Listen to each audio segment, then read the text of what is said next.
I was at home. I heard a war started. We heard already in the news that there were already a lot of people getting out of the communities. We saw how terrible it really was for a lot of families. It only started around 10,000 families. And then in the afternoon, it became double. The following day, it became triple. Until now, we are at about 170,000 people.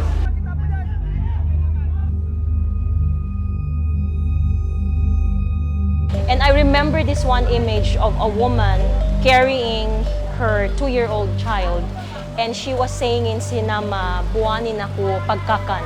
It means, please give me food.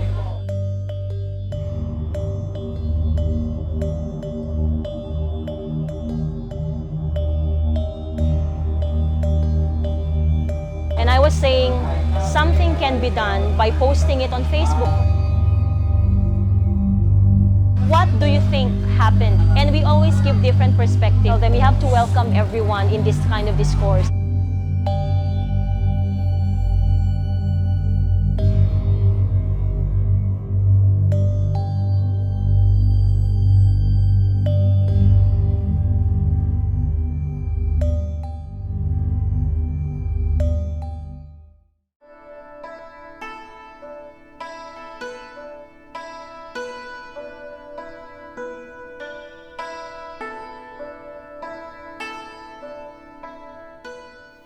Conflict is between actually the state of Pakistan and the Taliban. Sri Lanka was in a state of conflict and war for almost 30 years. The military took over power 50 years. The Communist Party of Nepal Maoist, and it was against the class discrimination. Actually, Cambodia just passed decades of conflict. And we call it a Khmer Rouge. The Australian National Action Plan is one that looks more externally than internally. We have conflict, religious freedom, agrarian conflict, human rights violations. MNLF, Philippine military, and the Communist Party of the Philippines.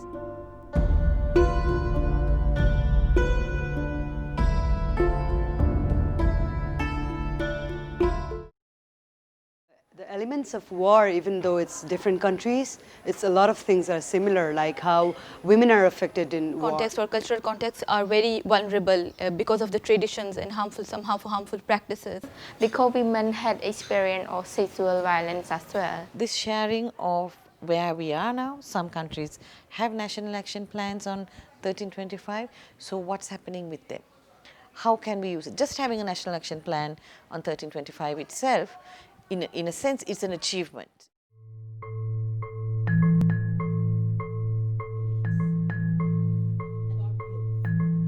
So that's National Action Plan to Local Action Plan, which is SLAP, and to really popularize National Action Plan, because in the barangays, women really doesn't know about it.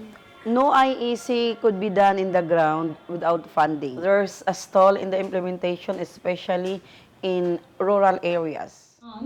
How they are going through it, because they are 1 year ahead than us, no? What are the challenges they are facing for implementation? So let's make a strategy to deal with that. Impact of conflict. Bringing the equal number of women in the room already makes a difference.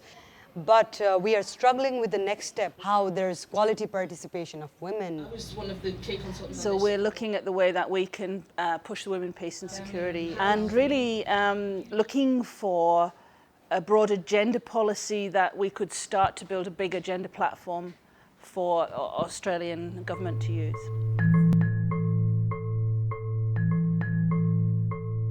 So what we then do is look at the National Plan of Action on Women, because on the chapter of Women and Armed Conflict, we have included many of the concerns that should be addressed. It's been revised periodically, but it has to be passed by Cabinet.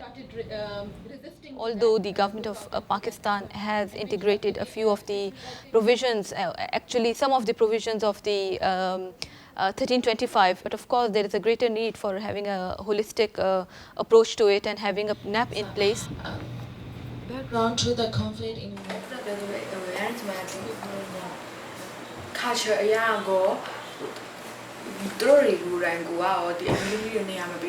Because in the parliament you can see all are men. Mostly men are the one who turned down the proposal. In this 2015 there will be more women ran for the positions, and then hopefully those kind of women issue will be addressed seriously in the parliament. Decisions have been made already that we have to mainstream it, take the action part of 1325 and integrate to the NAP of violence against women. There are many women's groups in Indonesia. They haven't given participation from the government to be included in the process of drafting the NAP. And we are still drafting right now. Cross-sharing or across the Asian region of what has worked in their situation with those who have a national action plan and are trying to implement it, with those who are definitely never going to have a national action plan because they're having to find other ways to integrate it into gender and development strategies, and then with those who are really thinking about it and looking at, well, we're in the early stages, how did you do this and how did you do that? That's just been an amazing dialogue in itself. There's a common ground. Despite of the differences, we can discuss with fellow women peace advocates about what we can do next.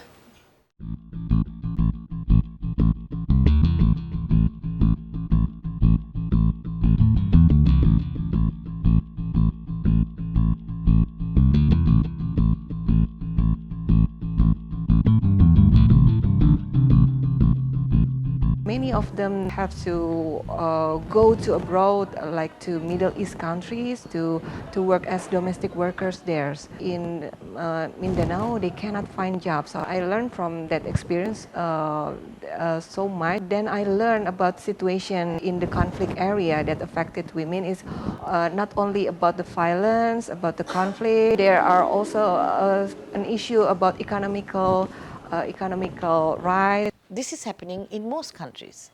Women are looking to migrate to other countries where there is no protection at all, or fundamentally very little protection. I also learned that it is very important for women in the conflict areas to be heard, to share their story, because you know that when we talk, they were very happy because they think that, okay, I have shared my stories to you. I think it was the moment that I can take back to Indonesia with me. So these kinds of gatherings are what is needed because we need to be able to build up a strong advocacy platform. When we have long-term, and many of these conflicts in the Asia-Pacific region are long-term. Generations have been born into situations of conflict.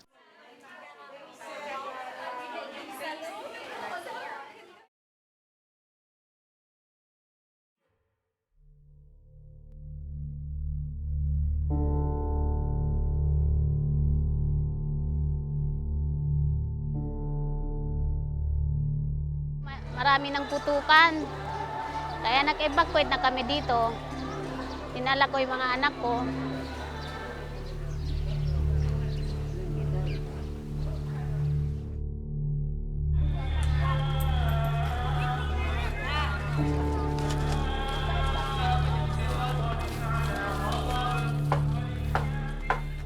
Mahirap, mainit, maraming tao, magulo.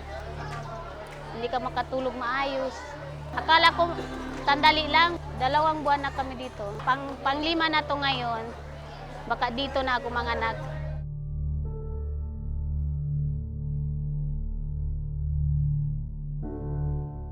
We are here at the grandstand. We saw how terrible it really was. And they tell us, we heard from so-and-so that the news said this and that. And then we tell them that that did not happen, that this happened.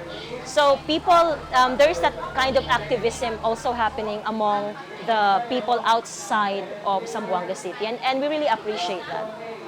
I think in times of war such as this, you get all kinds of people from different walks of life. Unlike if you have television, for instance, you only get people who have television sets, right? But if you, for instance, do social media, you do blog, or you do Facebooking, friend of friends of friends of friends, family and family of this and that. And that's the magic of social media. You bring in different peoples from all walks of life. What social media has done is be able to open the space for different actors to come in, to be able to articulate those issues and to be able to define the strategies has now shifted into social media. So we can access to those like information very quick from the social media like Facebook. Especially young people, they use social media like Facebook to critique government very easy. Is that how to engage people, or all user, bunch of youths in this process. So when you read the information, then you are able to see what other people are critically thinking about the issue. It's not about just now, it could lead to the future also. There are other young generation who are coming. They also need to understand what is the participation of women.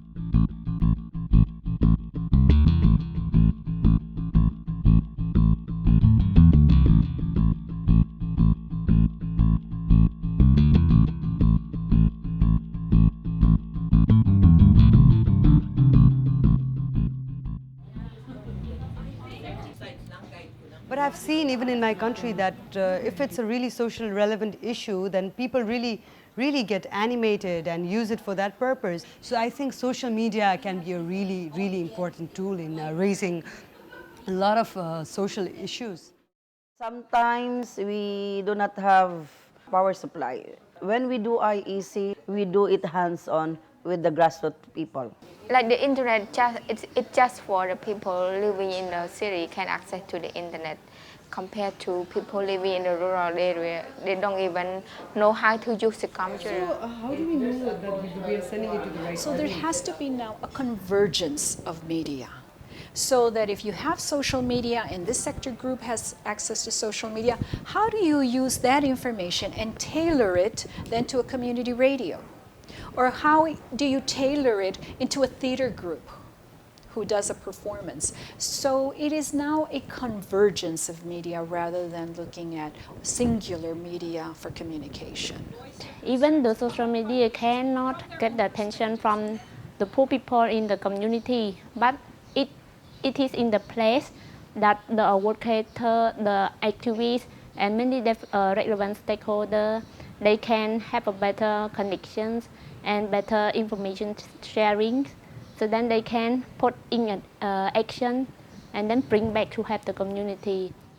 The social media is a tool. The issues remain basically the same. The need for women's empowerment, the need for women's rights, the need for women to be able to articulate their own issues. I learned from their feminist perspective.သူများနိုင်ငံတွေသွားတဲ့ခါကျသူတို့ရဲ့တင်ပြချက်တွေကိုယ့်နိုင်ငံမှာလိုအပ်ချက်တွေကိုပို့ပြီးတော့မြင်လာတယ်လေဆိုတော့မြင်လာတဲ့ခါကျလို့ရှင်တော့သူတို့ရဲ့ဘယ်လိုပြောမလဲအစားဒီမှာဥပမာတယောက်နဲ့တယောက်သူတို့ရဲ့ sharing ဒီအပေါ်ကနေပြီး landing လုပ်ပြီးတော့မှကိုယ့်နိုင်ငံမှာကိုပြန်ပြီးလိုအပ်တဲ့နေရာမှာပြန်ပြီးတော့မှဖြည့်လို့ရတာပေါ့နော် I believe what we've done now has is to form a network that is both virtual and international pool of resourceful young women, of women who will gather and that will go on gathering up into that pool, that will then share their knowledge and their information, and again enrich each other as they go through. That will then cascade and filter down to grassroots level to help the women that really need to know what's going on and have availability, those policies and programs that will support them. During the workshop, where hands-on practices, we created campaigns and we got the people from diverse countries getting to tweet and retweet our messages and just aligning to what we are saying. So it also gives you a sense that you're not alone in your thinking. There are people out there having the same thinking. We can continue networking. This is just the beginning of a regional network that work together for one goal.